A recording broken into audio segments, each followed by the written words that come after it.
wrote out what I'm going to say to make sure I didn't ramble or cut myself off too short. So, for starters, I just want to thank everyone for giving me the opportunity to say a few words to honor a beloved Brock professor, a strong member of this community, my personal mentor, and a friend, Dr. Suze Lane. The very first time that I knew of Dr. Lane was during an Intro to Rec course where she came in as a guest lecturer to talk about therapeutic rec. Where being young and having a short attention span, all I could focus on was her southern twang. Quickly after that, Dr. Lane became my favorite guest lecturer as I would sit in class and count an actual tally of how many times she said y'all.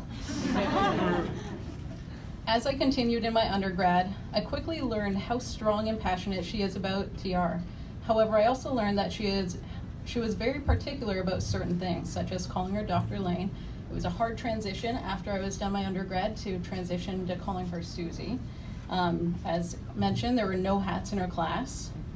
In terms of APA, I am very particular when reviewing documents nowadays. And goals and objectives is something that she drilled into us pretty hard, which now as a working professional I find quite frustrating because it's often used incorrectly. Another unique thing that she made us do that I questioned at the time was when we had to write up our top 3 populations that we would be personally biased and unable to work with. After we wrote these out, she then made us identify ways that we could cope and overcome this. She told us that within the first 3 years of being in the workforce, that we would have to work with one of our 3 identified populations. At the time, I didn't believe her. However, 2 years into the working world, I realized how brilliant she really was because I was faced with this exact situation. Only instead of not working with the individual, I fought with social workers to explain why we should work with them, which I wouldn't have done if she had not prepared me for it. Dr. Lane had been strict and particular about things, however, she helped shape me into the professional that I am today. After being in the workforce for a few years, I was given the opportunity to pick my own clinical supervisor, which was an easy decision. Shortly after this, we started meeting once a week, normally at irrationally early hours in the morning, as this was the only time that we were both available. Looking back now, I am even more thankful for this time that I had with her, being able to continue to learn and grow. During this time, I got insight into how important Susie's students were to her. She would often surprise me with comments from when I did my undergrad, such as, "You were a bright kid, but you'd always sit in the back and only answer questions if I asked you." Here I thought I was being invisible in a large class. However, she noticed. While working with Susie, she managed to encourage me to apply to do my master's. So once again, I was given the opportunity to learn under her direction. Only this time I was a little bit more confident.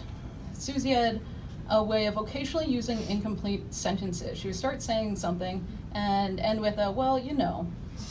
In my undergrad, I would just pretend like I knew what she was saying because I didn't want to look dumb.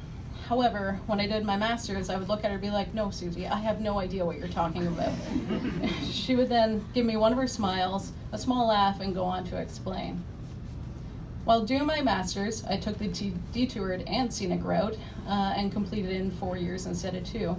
There were a lot of academic barriers, such as changing directions and doing research with community partners, along with personal barriers, the end of a relationship, deaths in the family, my mom having breast cancer, and financial challenges.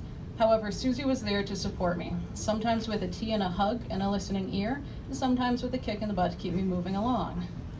However, after 4 years, we had finally completed my thesis. Prior to my thesis defense, Susie had given me the heads up that her health had significantly declined since I saw her last. The day of my thesis defense was the first time that I had seen Susie in a while. It was also the day after she had been diagnosed with ALS. I remember going into my defense room and crying and thinking to myself that her world just got turned upside down and she was still there to support me and see this through. I have talked with Susie's partner, Jen, about how amazing of a woman Susie really is, as personally, I don't know if I would be functional the day after receiving this news.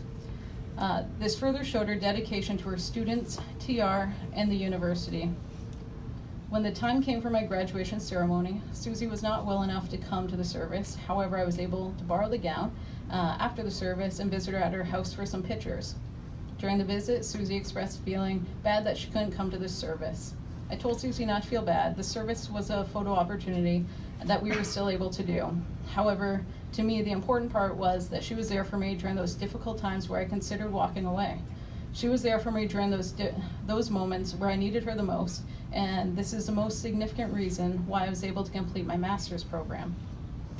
The thing that surprised me the most is that Suze continued to teach and bring smiles to the people around her up until she passed away. Suze maintained a blog where she would update daily. She had a unique way of explaining what she was going through and was able to give TR insight from a client's point of view. Suze's entries were occasionally harsh realities of the disease. However, through most of this process, she was able to be uplifting, inspiring, and encouraging readers to embrace the moments that they have with the ones that you love, would encourage us all to reflect and know what motivates you and brings you joy. Suze was a remarkable woman with an amazing heart and a wonderful passion. She taught me to notice people, to listen, to have difficult conversations, to be particular and have high expectations, to be there when it matters, to never stop learning, to teach whenever you can, to hug often, to laugh, to inspire, and so much more. Suze's time was cut short with us. However, her knowledge and passion will live on through those that knew her. Thank you.